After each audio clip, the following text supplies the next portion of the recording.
नमस्कार, स्वागत है आपका बिहार समाचार में। बिहार वालों के लिए सरकार ने बड़ी घोषणाएं कर दी है। तेजस्वी यादव और मुख्यमंत्री नीतीश कुमार जी ने खतरनाक ऐलान कर दिए हैं। तो वहीं 7वें चरण की शिक्षक बहाली प्रक्रिया को लेकर बड़ी खबर है। शिक्षक बहाली का विज्ञापन शुरू हो रहा है। तो वहीं बिहार में शराबबंदी कानून में बड़ा बवाल हो गया है। बिहार में शराबबंदी कानून में फिर से नए नियम लागू किए गए। तो इधर मौसम विभाग ने बिहार में अगले 5 दिनों तक खतरनाक बारिश होने को लेकर अलर्ट जारी कर दिया है। तो आज के बिहार की बड़ी और गर्मागर्म खबरों पर बात करने से पहले आपसे एक छोटी सी अनुरोध है, कृपया वीडियो को एक प्यारा सा लाइक अवश्य कर दीजिएगा। आपका लाइक करना ही हमारी मेहनत का फल होता है। बिहार में भयानक बारिश होने वाली है। आईएमडी पटना ने बिहार में अगले 5 दिनों तक आंधी बारिश को लेकर अलर्ट जारी किया है। साथ ही बिहार के कई जिलों में बारिश शुरू भी हो गई है। तो वहीं वज्रपात से कई जिलों में लोगों की दर्दनाक मौत भी हो गई। देखिए, बीते दिन आरा से खबर आ रही है कि बारिश के बाद वज्रपात में 2 लोग घायल हो गए और एक की उसी समय मौत हो गई। बताया जा रहा है कि फरवरी में मृतक की शादी हुई थी। 2 साल के बाद ही इनकी पत्नी विधवा हो गई।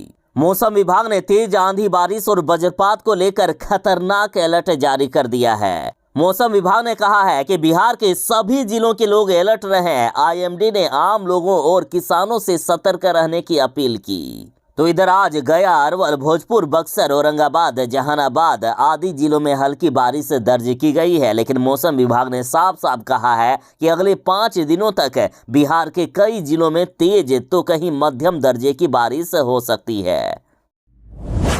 बिहार शिक्षक नियोजन को लेकर बड़ी खबर है। देखिए, नई नियमावली के तहत शिक्षकों की बहाली हो रही है। इस बार सीधा सर्टिफिकेट लाओ और नौकरी पाओ की नीति नहीं होगी, बल्कि बीपीएससी से एग्जाम लिया जाएगा। 3 लाख से भी ज्यादा शिक्षकों की नियुक्ति हो रही है। और अब बड़ी खबर है कि बिहार में शिक्षक नियुक्ति के लिए आगे बढ़ गई है फाइल। बीपीएससी के जरिए नियुक्ति होगी। अब बिहार में नियोजित शिक्षक नहीं बनेंगे, बल्कि सीधा सरकारी शिक्षक बनेंगे। बिहार में लगभग 30 साल के बाद नियमित तौर पर शिक्षकों की बहाली हो रही है। शिक्षा विभाग युद्ध स्तर पर तैयारी कर रहा है। जल्द ही शिक्षकों की नियुक्ति होगी और 7 जिलों के डीओ को अब नोटिस भी भेज दिया गया है। दरअसल इन्होंने ये कांड कर दिया था कि शिक्षा विभाग ने सभी जिलों के डीओ से 20 अप्रैल तक वहां कितनी रिक्तियां हैं इसकी लिस्ट मांगी थी और इन 7 जिलों के डीओ ने अभी तक लिस्ट जारी नहीं किया है। नियोजित शिक्षक और तमाम शिक्षक अभ्यर्थी नए नियमावली का विरोध भी कर रहे हैं और लगातार आंदोलन जारी है।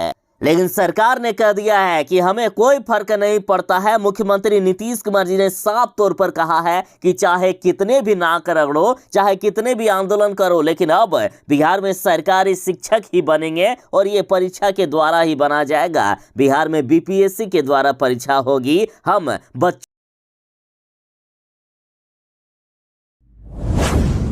प्रशांत किशोर ने बड़ा ऐलान किया है कि 15 सालों में जिन्होंने बिहार को बर्बाद करके रख दिया, वो आज 10 लाख नौकरी आखिर कहां से देंगे। सिर्फ जनता को बेवकूफ बनाया जा रहा है और ये सब सिर्फ अगले चुनाव में जीतने की तैयारी है इनकी। और एक बार ये चुनाव जीत गए तो अगले 5 सालों तक भी ये इसी तरह जनता को बेवकूफ बनाते रहेंगे। देखिए, प्रशांत किशोर ने कहा है कि राजद के नेता तेजस्वी यादव ने घोषणा कर दी है कि जैसे ही हमारी सरकार बनेगी 10 लाख नौकरी हम दे देंगे। तो इन्होंने कहा कि ये आखिर सरकारी नौकरी कहां से देंगे, जब ये लोग सरकारी नौकरियों में जो पहले से है उनको ही वेतन नहीं दे पा रहे हैं। लेकिन बिना सोचे समझे इन्होंने घोषणा कर दी कि पहली ही कैबिनेट में हम 10 लाख सरकारी नौकरी दे देंगे। और इतने कैबिनेट की बैठक हुई, लेकिन तेजस्वी यादव ने आज तक अपने वादों को पूरा नहीं किया है। सिर्फ झूठ बोलने का काम करते हैं तेजस्वी यादव।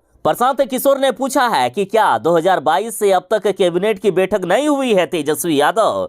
नौकरी तो छोड़िए, इन्होंने बिहार को बर्बाद करके रख दिया है। बिहार में महाजंगल राज आ गया है। बिहार में आज शराब और बालू माफियाओं का सबसे बड़ा फलता फूलता कारोबार है। शराब की दुकानें बंद है, लेकिन होम डिलीवरी चालू है। इस साल 15 से ज्यादा मुखियाओं को गोली मार दी गई है। 6 से ज्यादा सरपंच की हत्या कर दी गई है। महागठबंधन सरकार बनने के बाद दिन दहाड़े हत्याएं हो रही है। गोलीमारी, मर्डर, अपहरण, रंगदारी और हत्या और डकैती की घटनाएं आज तेजी से बढ़ रही है।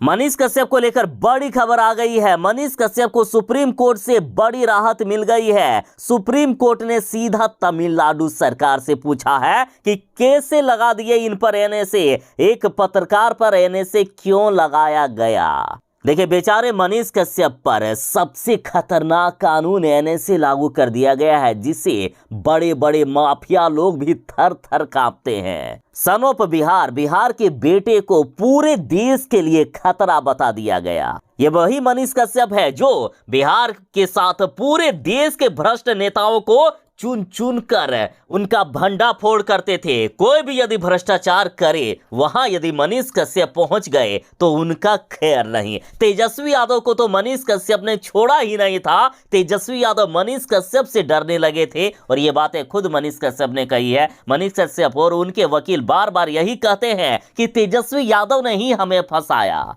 और अब सुप्रीम कोर्ट से मनीष कश्यप को बड़ी राहत दी गई है। साथ ही एनएसए लगाने पर तमिलनाडु सरकार को नोटिस भी जारी कर दिया गया है। पूछा गया है कि एक पत्रकार पर आखिर एनएसए कैसे लागू कर दिया गया।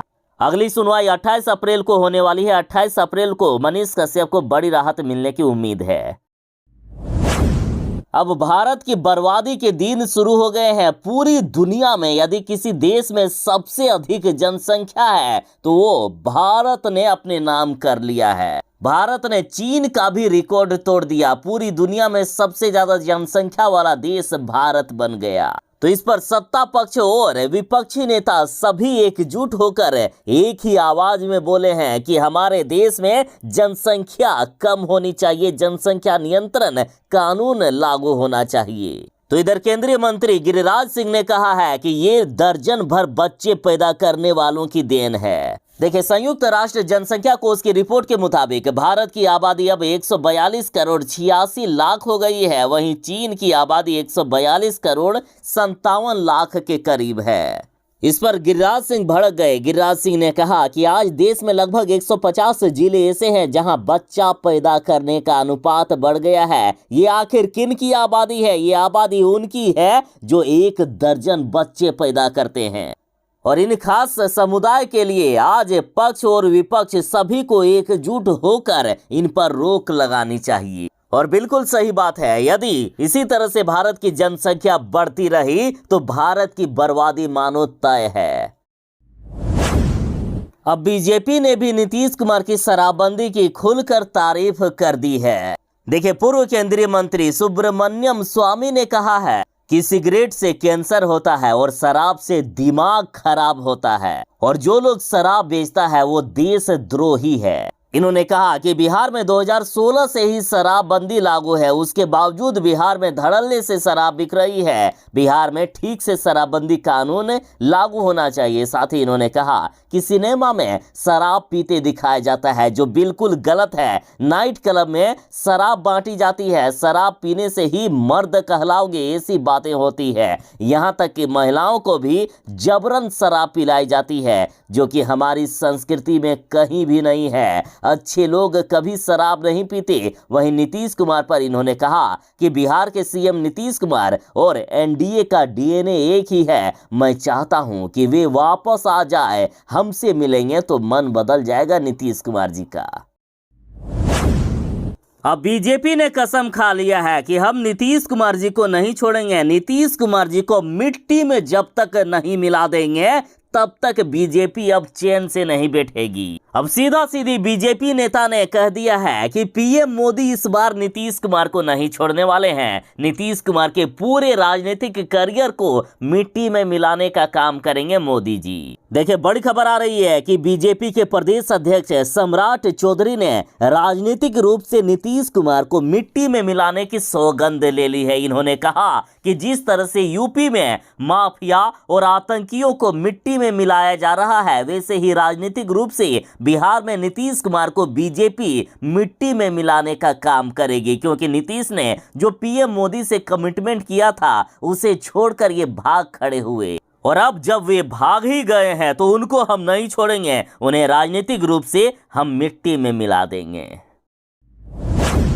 नीतीश कुमार की पार्टी जदयू में बड़ी टूट होने वाली है और उपेंद्र कुशवाहा अब बीजेपी के साथ जाने वाले हैं। उपेंद्र कुशवाहा ने केंद्रीय गृह मंत्री अमित शाह से मुलाकात की। उसके बाद उपेंद्र कुशवाहा ने ताल ठोक कर दावा कर दिया है और मुख्यमंत्री नीतीश कुमार को खुली चुनौती देते हुए कहा कि रोक सको तो अब रोक लो। उपेंद्र कुशवाहा ने कहा है कि नीतीश कुमार की पार्टी जदयू के सारे नेता हमारे संपर्क में हैं। इन्होंने कहा कि लोगों को भी मालूम है कि टूट 15 दिनों में होगी या 2 महीनों में होगी, लेकिन होगी जरूर और इसे डूबने से दुनिया की कोई ताकत नहीं बचा सकती। साथ ही उपेंद्र कुशवाहा ने दावा किया है कि 2024 का लोकसभा चुनाव भी बीजेपी जीतेगी और आने वाला विधानसभा चुनाव भी बीजेपी ही जीतने वाली है। नीतीश कुमार की राजनीतिक करियर मानो खत्म हो गई।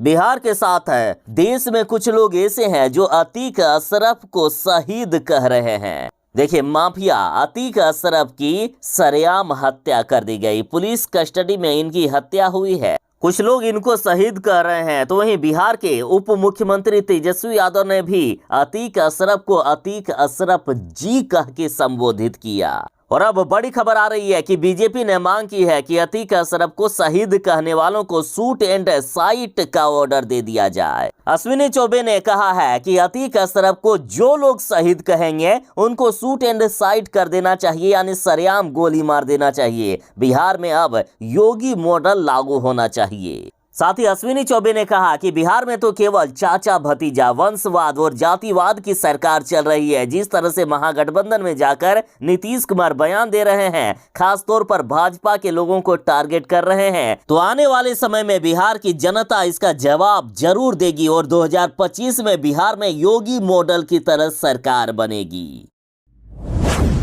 बिहार में गुंडे, मवाली और आतंकवादियों का जयकारा लगाया जा रहा है, तो वहीं योगी और मोदी मुर्दाबाद के नारे लगाए जा रहे हैं। तो इस पर बीजेपी भड़क गई है और नीतीश सरकार पर जमकर भड़ास निकाली गई। देखिए, बिहार में जुमे की नमाज के बाद पटना में अतीक अहमद के समर्थन में नारे लगाए गए। अतीक अहमद अमर रहे, अतीक अहमद जिंदाबाद के नारे लगे। साथ ही योगी और मोदी के विरोध में नारे लगाए गए। तो इस घटना पर बीजेपी ने मांग की है कि जिन्होंने भी ऐसा किया है इनको फांसी पर लटकाओ, सूली पर लटका दो इनको। लेकिन ये नीतीश और तेजस्वी की सरकार इनके खिलाफ कोई भी एक्शन नहीं लिए। तो इस पर अब बीजेपी ने कहा है कि ये सरकार गुंडे मवालियों को संरक्षण देती है। एक तो इनके पार्टी में कई ऐसे नेता हैं जिनके खिलाफ गंभीर आपराधिक मामले दर्ज हैं और ये महागठबंधन वाले अब अपराधियों का भी समर्थन करने लगे हैं, जिसे जनता देख रही है। जनता